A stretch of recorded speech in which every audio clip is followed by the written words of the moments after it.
17 বছর ধরে auto pass হয়ে তারা নির্বাচন করে ফেলেছে।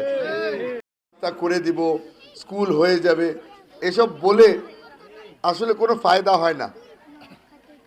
কারণ আপনাদের একটা অধিকার আছে, আপনারা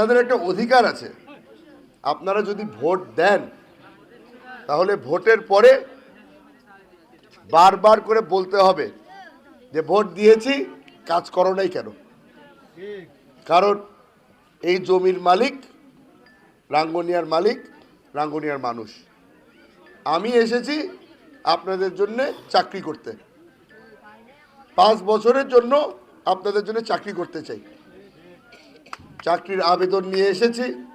12 তারিখে আপনারা সিদ্ধান্ত নেবেন যে বাংলাদেশ জাতীয়তাবাদী দলকে এই চাকরি আপনারা দিবেন কিনা।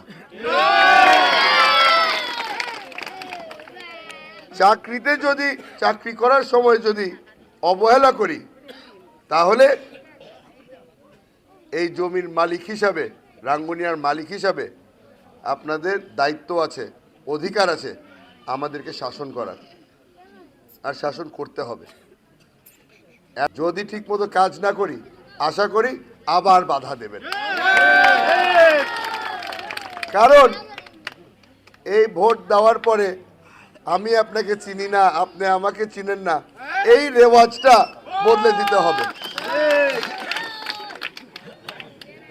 আমাদের এই রাস্তাঘাট, আপনাদেরকে প্রতিবার বলা হয় যে রাস্তা উন্নয়ন হবে, রাস্তা করে দিব। সমস্যা হলো 17 বছর ধরে এই ওয়াদাও আপনাদেরকে করতে হয়নি।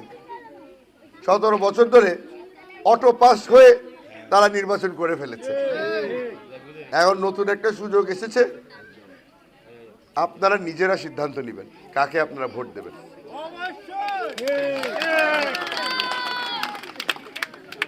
আমরা যারা এখানে আছি সবাই একটা সিদ্ধান্ত নিয়ে এখানে এসেছি। আমরা সিদ্ধান্তটা নিয়েছি যে আমরা নতুন বাংলাদেশ দেখতে চাই, নতুন রাজনীতি দেখতে চাই।